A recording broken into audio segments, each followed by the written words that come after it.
హమాలీ కార్మికులకు వెల్ఫేర్ బోర్డును ఏర్పాటు చేయాలని జిల్లా సిఐటియు కమిటీ సభ్యుడు గురజాల శ్రీధర్ ప్రభుత్వాన్ని డిమాండ్ చేశారు. బోయిన్పల్లి మండలం కోరం గ్రామంలో పత్రికా సమావేశంలో మాట్లాడుతూ హమాలీ కార్మికులకు వెల్ఫేర్ బోర్డును ఏర్పాటు చేయాలని, ప్రమాద బీమా సౌకర్యం కల్పించి ఆరోగ్య భద్రత గుర్తింపు కార్డు ఇవ్వాలని డిమాండ్ చేశారు. కార్యక్రమంలో జిల్లా సిఐటియు కమిటీ సభ్యుడు గురజాల శ్రీధర్, కోరం హమాలీ సంఘం అధ్యక్షులు మేకల ఇస్తరి, సంబు విలందర్, నర్సయ్య, గీస దేవయ్య, అల్వాల రాజయ్య, వట్టె మల్లయ్య తదితరులు పాల్గొన్నారు.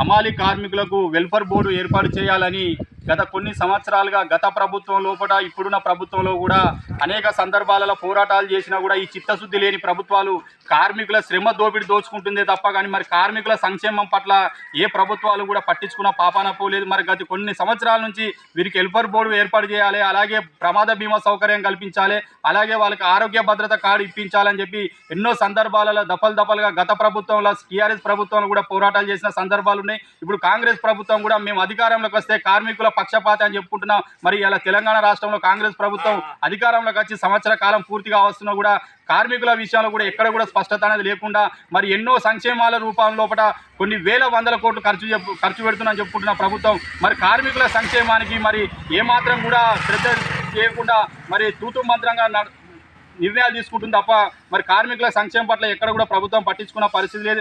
రాబోయే రోజులు హమాలీ కార్మికులకు వెల్ఫేర్ బోర్డు ఏర్పాటు చేయకపోతే మాత్రం ఈ జిల్లాలో పనిచేస్తున్నటువంటి హమాలీ కార్మికులందరినీ ఏకం చేసి జిల్లా కలెక్టర్ కార్యాలయాన్ని ముట్టడి చేస్తామని చెప్పి సందర్భంగా మరొక్కసారి ఈ ప్రభుత్వానికి హెచ్చరికలు జారీ చేయడం జరుగుతుంది.